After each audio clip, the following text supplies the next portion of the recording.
About John Bolton very often. He's a warmonger. Um, I don't really care much about his opinion on much of anything. But one thing, if you don't know already, you'll learn about me is I love to see conservatives fighting amongst each other. I love to see them divided. I love to see them conflicted. Um, I love to see Megan McCain fighting with other conservatives. I love to see that. Like that makes my heart rejoice, you know, to see them having to sit down and talk about how white supremacist violence is wrong when your president at the same time has advocated some of that and attempted to defend some of that. I love to see it. I love it.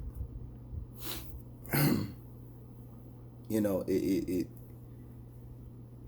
you know, I know what it is. Some conservatives are looking long term after Trump, and some conservatives are on the Trump train, and Trump won't be president forever. And just remember, the damage that Trump does, he doesn't have any forward thinking policy whatsoever. He doesn't. And so, if you're just blindly supporting him for whatever he does, you are, in essence, not looking long term. And that's a weakness. John Bolton has been doing a lot of talk lately. He released his book, and he's fighting with Trump. Trump said he couldn't release it, and they released it anyway. It's really bad for Trump. I was listening to Kyle Kalinske, a Secular Report.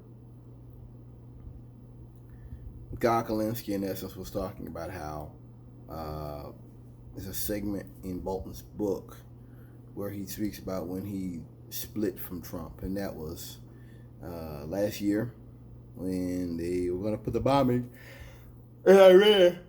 They had the Iranian, they had that Sky Global Hawk, whatever it's called, get shot down over their country. The UAV, unarmed, unmanned reconnaissance vehicle. The URV, whatever. Anyway, shut it down. The U.S. government wanted to bomb, I guess, a training facility or something. And someone talked to Trump, and Trump said, no, can't do it. Too many body bags. Now, my point with this is not to say Trump has a heart. It's like Kyle Kalinske. The point here is not to say that Trump is a humane person or a reasonable person. I don't know who he talked to. I don't know if they have a heart. I don't know.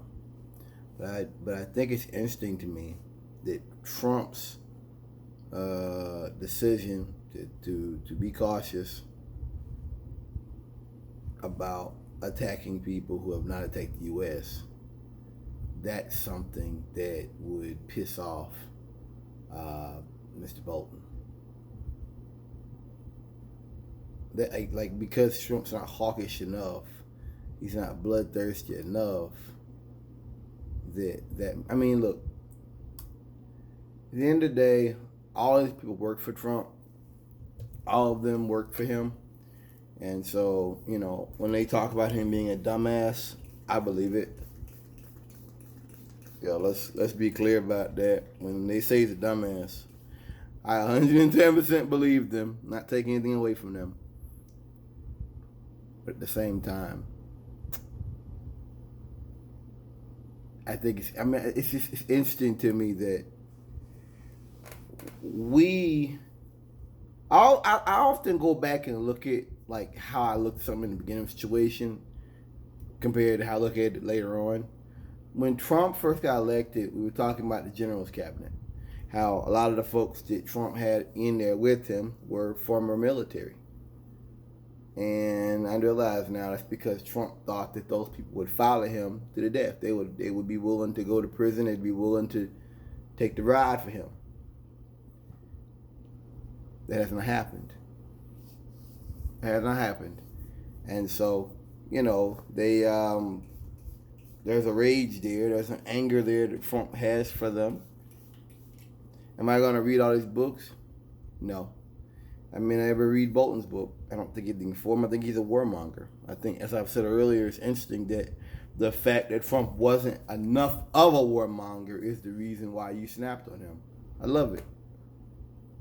I love it. I see them divided because some of them realize, I said earlier, that there will be a world after Trump.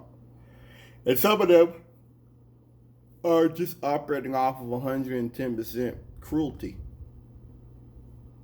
That's it. It's 110% cruelty, nothing more to it. As one of them said, Trump's not hurting the people he should be hurting. I mean, we're watching them say all the stuff he posted, the quiet parts out loud. It used to bother me. I love it because I know who I'm dealing with now. There's no simpering around. There's no walking on eggshells. I know who my enemy is. I love it. I'm not like, well, are they this? No, these people are loud and proud racists now. If you're talking about attacking people who, well, I'm leaving it at that. Peace.